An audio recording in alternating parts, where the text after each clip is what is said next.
పెద్దపల్లి జిల్లా గోదావరిఖని 54వ డివిజన్ జవహర్ నగర్ ప్రభుత్వ ఉన్నత పాఠశాలలో కార్పొరేటర్ ఎండి ముస్తఫా ఆధ్వర్యంలో సోమవారం విద్యార్థులకు స్కూల్ బ్యాగ్స్ పంపిణీ కార్యక్రమం నిర్వహించారు. ఈ కార్యక్రమానికి ముఖ్య అతిథిగా రామగుండం నగర మేయర్ మహంకాళి స్వామి హాజరై విద్యార్థులకు బ్యాగులు పంపిణీ చేస్తారు. అనంతరం చిన్నారులకు అక్షరాభ్యాసం చేసి వారికి శుభాకాంక్షలు తెలిపారు. జవహర్ నగర్ ప్రాథమిక పాఠశాలలో ఈరోజు పిల్లలకు స్కూల్ బ్యాగులు పంపిణీ చేయడం జరిగింది. ఈ కార్యక్రమానికి ముఖ్య అతిథిగా రామగుండం నగర మేయర్ శ్రీ మహంకాళి స్వామి అధ్యక్షుడు గుంతల రాయేష్ గారు, అలాగే కాంగ్రెస్ పార్టీ సీనియర్ నాయకులు కాలువ లింగస్వామి గారు, మా తోటి కార్పొరేటర్లు గట్టా రమేష్ గారు, మరి జూలికట్ట సతీష్ గారు, మహేష్, ఉదయ్, పంజ శ్రీనివాస్, కార్తీక్, లడ్డు, శివ అందరికీ పేరు పేరున రాజిరెడ్డి గారు ఇక్కడికి విచ్చేసిన అందరికీ నమస్కారం తెలియజేస్తున్నాను. మరి మా ఏరియాకు మా 54వ డివిజన్లో ఈ గవర్నమెంట్ స్కూలు మరి చాలామంది పేద విద్యార్థులు ఉన్నారు. మరి మేడం గారు మా దృష్టికి తీసుకురావడం జరిగింది. స్కూల్ పిల్లలకు బ్యాగులు లేవని చెప్పి మరి వెంటనే స్కూల్ పిల్లలకు మరి బ్యాగులు తీసుకుని వచ్చి ఈరోజు మా కాంగ్రెస్ పార్టీ మేయర్ గారు, మా అధ్యక్షులు లింగస్వామి గారి ఆధ్వర్యంలో పిల్లలకు పంపిణీ చేయడం జరిగింది. అలాగే ఈరోజు అక్షరాభ్యాసం కూడా మా మేయర్ గారి ఆధ్వర్యంలో పిల్లలకు చేయించడం జరిగింది. మరి ఈ స్కూలుకు ఎలాంటి సౌకర్యాలు కావాలన్నా కూడా మా మేయర్ గారు దీనికి చేస్తాం, ఎమ్మెల్యే గారితో చెప్పి చేయిస్తా అని చెప్పి మాట ఇవ్వడం జరిగింది. మేయర్ గారికి ప్రత్యేకంగా ధన్యవాదాలు తెలియజేస్తూ మరి ఇక్కడికి విచ్చేసిన అందరికీ టీచర్లకు, విద్యార్థుల తల్లిదండ్రులకు, విద్యార్థులందరికీ శుభాకాంక్షలు తెలియజేస్తున్నాను.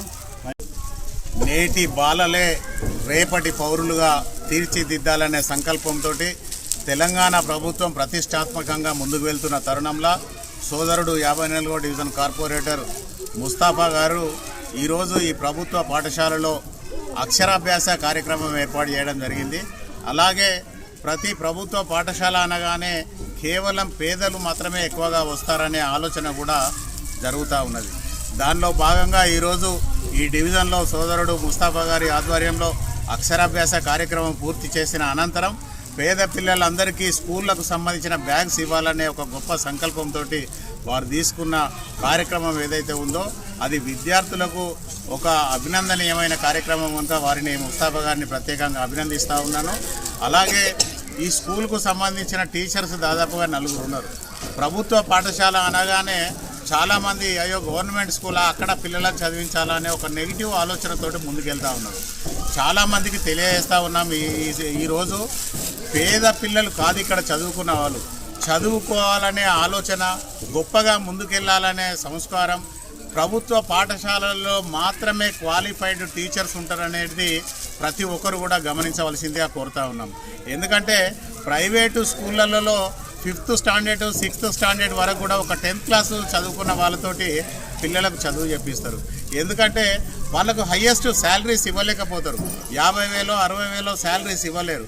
కానీ ప్రభుత్వంలో ఎన్నికైన టీచర్స్ ఎవరైతే ఉన్నారో ప్రభుత్వము వాళ్ళను నేరుగా ఒక సెలక్షన్ కమిటీ వేసి వాళ్ళని సెలెక్ట్ చేసి బీఎస్సీ పూర్తి చేసిన వాళ్ళనే ఈరోజు ఇక్కడ టీచర్స్గా వాళ్ళని ఎన్నుకుంటారు. కనుక వాళ్ళు పూర్తిగా క్వాలిఫైడ్ అయిన వాళ్ళు ఉంటారు. ప్రభుత్వ పాఠశాలలకు ప్రైవేట్ పాఠశాలలకు చాలా తేడా ఉంటుంది. దయచేసి ఈ ప్రాంతంలో ఉన్న ప్రతి వాళ్ళు కూడా ఆలోచన చేయమని చెప్పేసి కోరుతా ఉన్నాం. గౌరవ ముఖ్యమంత్రి గారు కూడా నిన్న నేరుగా ఏదైతే పేద పాఠశాలలో ఎస్సీ ఎస్టీ బీసీలే ఎక్కువగా ఉంటారు కనుక వాళ్ళందరూ కూడా ఒక 100 మంది అంబేద్కర్లు అయితే ఈరోజు మన భారతదేశానికి దిక్చూసిగా ఉంటుంది. ఈ ప్రాంతం అంతా కూడా అభివృద్ధి చెందుతుంది. తెలంగాణలో అన్ని రంగాలలో ముందుకు వెళ్తుంది. కనుక ప్రభుత్వ పాఠశాలల్లో చదువుకునే పిల్లలందరికీ కావాల్సిన కనీస వసతులు